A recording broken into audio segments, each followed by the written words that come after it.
एक बार गौतम बुद्ध और उनके कुछ शिष्य किसी वन से गुजर रहे होते हैं। बहुत देर वन में चलने के बाद बुद्ध और उनके शिष्य एक विशाल वृक्ष के नीचे बैठ जाते हैं। उस वृक्ष के नीचे एक अलग सी शांति होती है।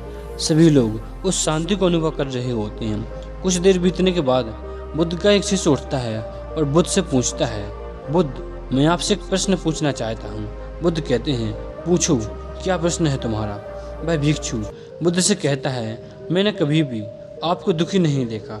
आपके चेहरे पर हर समय एक अलग सी मुस्कुराहट होती है जो हमें अंदर से आनंद से भर देती है। आपके चेहरे पर एक अलग सी चमक है जो हमें दुखों से कोसों दूर रखती है। पर मैं ये जानना चाहता हूँ कि मेरे भिक्षु बनने से पहले मेरे जीवन में बहुत सारा दुख था, जिसके कारण मैं भिक्षु बन गया हूँ। पर मैं अभी तक ये नहीं जान पाया कि दुख क्या है। क्या आप मुझे बता सकते हैं कि आखिर में दुख है क्या? बुद्ध मुस्कुराते हैं और उस भिक्षु से कहते हैं, दुख एक विचार से ज़्यादा और कुछ नहीं है। ये सुनकर बुद्ध के सभी शिष्य चौंक जाते हैं और बुद्ध से पूछते हैं, बुद्ध, विचार तो आते हैं और चले जाते हैं, पर दुख एक बार आ जाता है तो जाने का नाम ही नहीं लेता। बुद्ध कहते हैं, मैं तुम्हें एक छोटी सी घटना बताता हूँ। एक नगर में एक धनी सेठ रहता है। उसके पास एक वफादार नौकर होता है। वह सेठ अपने नौकर पर बहुत विश्वास रखता है। सेठ अपने नौकर पर किसी भी बात के लिए शक भी नहीं करता, क्योंकि उसका नौकर वास्तव में बहुत ही ईमानदार होता है। एक बार सेठ को किसी जरूरी काम से नगर से बाहर जाना पड़ता है। 2-3 दिन बाद जब वह सेठ वापस लौटता है तो वह अपने साथ किसी कीमती सामान को लेकर आता है। उस सामान को अच्छे से सजा कर रखता है और अपने नौकर से कह देता है, तुम्हें खास तौर से इस चीज़ का ध्यान रखना है। ध्यान रहे यह टूटे नहीं, मुझे यह बहुत प्रिय है। नौकर कहता है, जी मालिक, मैं इसका पूरा ध्यान रखूंगा, आप चिंता ना करें। अगले दिन वह नौकर पूरे महल में सफाई कर रहा होता है।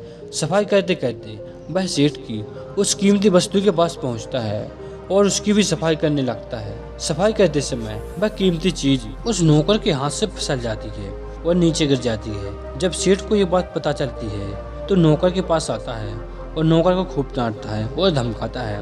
पर वह ना तो अपने नौकर को नौकरी से निकाल सकता है और ना ही उसे पीट सकता है, क्योंकि वह उसका बहुत ही वफादार और पुराना नौकर है। इसलिए वह उसे डांट कर ही छोड़ देता है।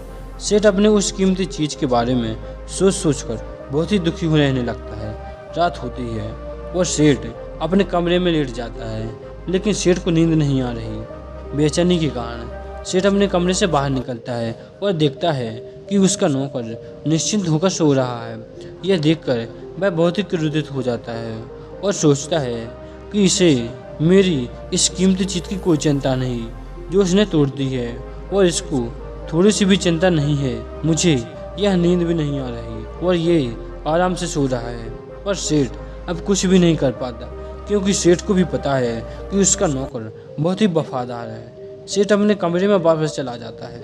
अगले दिन सुबह सेठ सोचता है कि इस समस्या से कैसे बाहर निकलूं। सेठ को एक तरकीब सूझती है। वह अपने नौकर के पास जाता है और उससे कहता है, ये बताते हुए मुझे बहुत दुख हो रहा है। वो कीमती चीज जो तुमने कल तोड़ दी है, वो मैं तुम्हारे ही लिए ही लाया था। मैं चाहता था कि मैं तुम्हें उसे उपहार में दूं, परंतु अब क्या कर सकते हैं, अब तो वह टूट गई है। सेठ की बात सुनकर नौकर को झटका लगता है और नौकर सोचता है, ये तो बहुत बड़ी गलती हो गई है। वह कीमती और सुंदर चीज मेरे लिए थी जो मुझसे ही टूट गई।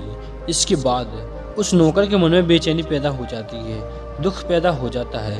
रात होती है और अब सेठ आराम से सोता है, लेकिन वह नौकर बेचैन रहता है। उसको नींद नहीं आती, क्योंकि अब उस नौकर ने सेठ की उस कीमती चीज को अपने आप से जोड़ लिया है।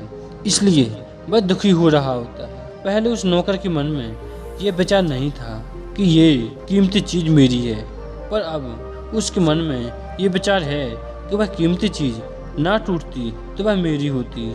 जब हम किसी चीज से जुड़ जाते हैं और वह चीज हमसे छिन जाने पर या दूर जाने पर हमें बहुत दुख होता है, लेकिन यदि हम किसी चीज को खुद से अलग करके देखते हैं तो हम एक अलग सी आज़ादी का अनुभव करते हैं और दुख हमें छू भी नहीं पाता, इसलिए दुखी होना पूरी तरह से हमारी सोच और मानसिकता पर निर्भर करता है। नियंत्रण कर हम उसे सही दिशा देकर हम दुख और परेशानियों से बच सकते हैं।